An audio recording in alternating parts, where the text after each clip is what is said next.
ভয়কে পেছনে রেখে সাহসকে সামনে এনে ভোট কেন্দ্রে যান। আপনার একটি ভোট শুধু একটি সরকার নির্বাচিত হবে না, এটি 17 বছরের নিরাপত্তা বাধাহীন ফ্যাসিবাদেরও জবাব দেবে। সন্ধ্যায় জাতির উদ্দেশ্যে দেয়া ভাষণে এসব কথা বলেন প্রধান উপদেষ্টা ডক্টর মোহাম্মদ ইউনূস। এ সময় জাতির বৃহত্তর স্বার্থকে প্রাধান্য দিয়ে ভোটের ফলাফল যাই হোক তা মেনে নেওয়ার আহ্বান জানান তিনি। বিস্তারিত রকিব মানিকের রিপোর্টে।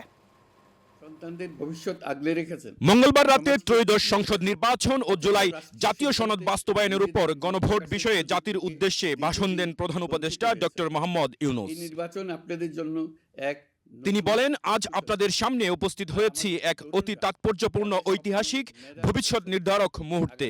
আর মাত্র একদিন পরেই সারা দেশে অনুষ্ঠিত হবে ত্রয়োদশ জাতীয় সংসদ নির্বাচন এবং তার সাথে জুলাই জাতীয় সনদের উপর গণভোট। তাই সবাইকে ভোট দেওয়ার আহ্বান জানান তিনি। ভয়কে পেছনে রেখে সাহসকে সামনে এনে ভোট কেন্দ্রে যান।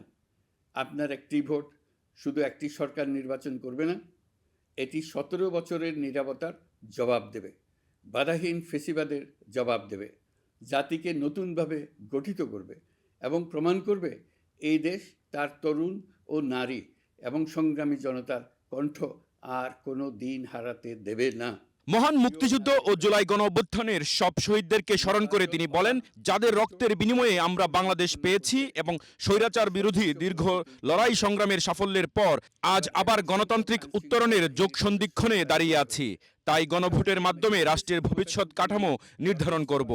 যেদিন দুটি ভোট অনুষ্ঠিত হতে যাচ্ছে, আমরা সবাই মিলে নতুন সরকার গঠনের নির্বাচন করব এবং পাশাপাশি গণভোটের মাধ্যমে আমাদের প্রাণপ্রিয় বাংলাদেশ রাষ্ট্রের ভবিষ্যৎ কাঠামো নির্ধারণ করব। ইতিমধ্যে আনুষ্ঠানিক নির্বাচনী প্রচারণা শেষ হয়ে গেছে। এখন আমাদের সবার সিদ্ধান্ত নেওয়ার পালা।